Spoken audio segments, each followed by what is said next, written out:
So, hello, it's Piloting Command here. It's been a while since I've done a vlog type style video, but I wanted to do one today. It is Friday, March 2nd. It is currently about 8:30-ish p.m. US Central Time, whatever. But I'm making this video for a couple reasons. Number one, Betaflight 3.3 is live, and I've been waiting for that because I've recently gotten one of these, and something in the middle. Let's check it out. So this is the Impulse RC Reverb. I've been flying this frame for about a couple months now. It's one of the newer freestyle frames on the market. It's a squished X design. So basically, the motors are across the pitch axis. The motors are closer together, whereas on the roll axis they're more separated. And it's also kind of a mid-mount style design where the instead of using a traditional 35mm standoffs, it's a lot shorter. And actually, this quadcopter has a split bottom plate, so you've got a lower plate and a top plate, and then the 4mm arms are sandwiched in there. This isn't a full review of this thing. I am going to be doing a review of this frame in the future, but I just want to go over kind of what I'm running on this thing. So for the camera, I'm running a Runcam Swift 2 with a GoPro 2.5mm lens from Amazon. Emax 2205, 2300 kV motors, just a standard RS motors. Foxeer antenna. Immersion RC. There's an Immersion RC Tramp in there. I know you can't see it, but this stack right here, this is actually something I just got in the mail a couple days ago. This is the Hobbywing xrotor combo. So basically what this is, it was, it's an F4 flight controller and a 4-in-1 ESC that are joined together. Like right, I can't really show you because of the limitations of this camera. I apologize. But the main thing I'm kind of excited about is because of Betaflight 3.3 and the fact that I'm now running an F4 chip instead of an F3 like I was on the Power Cube, is that in theory I should be able to take advantage of the Kalman filter on this guy. So I guess for those of you who don't know, and this is just kind of what I've gathered just by watching Joshua Bardwells videos, is that this guy who used to work for Raceflight or something, Kalman, developed kind of some code, posted it to RC groups where you can basically just copy and paste it into the command line, and I've kind of been waiting until I got an F4 chip and for Betaflight 3.3 to come out to try it. And so I've got all, in theory I should have the right equipment to take advantage of this stuff, and so I'm going to try it this evening. Alright, so it's a little dark. I don't know how well you can see me, but I'm going to, there's a parking garage right there. I'm gonna go, that's where I'm going to fly. It's just a short little walk. Wait for it. Jaywalking! I'm jaywalking! I'm jaywalking!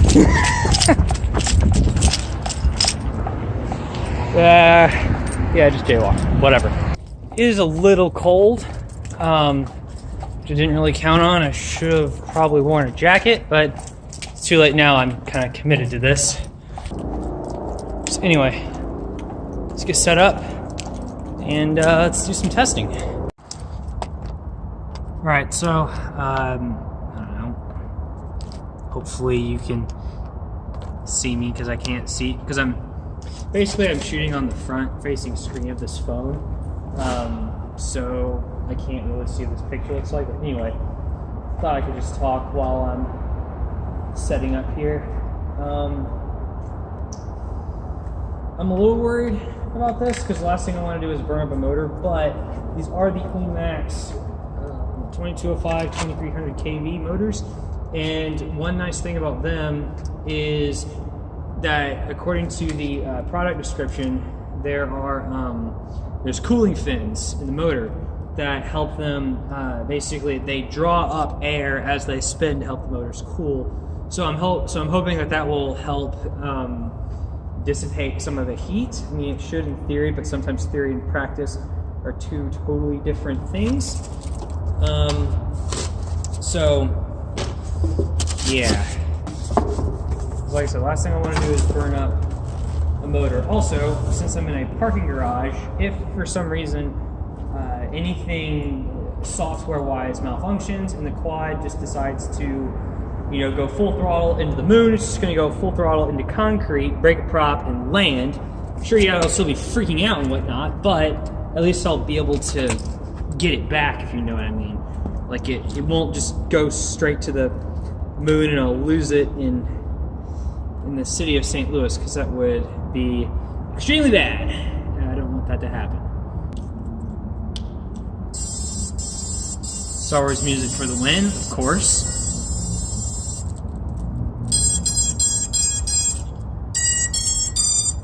All right. She's live. So yeah, I'm going to start recording on the GoPro and try not to crash or smoke a motor. Yay!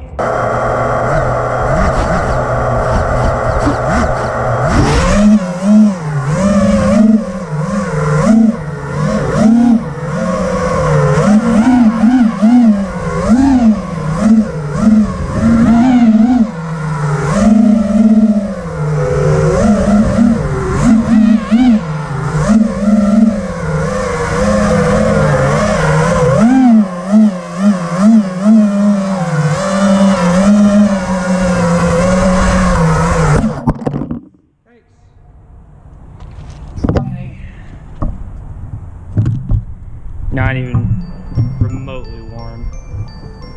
Not even. Pushing a little harder.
So I guess in closing, just to wrap up this video, if you want to try out the Kalman filter, I would definitely do it, 100%.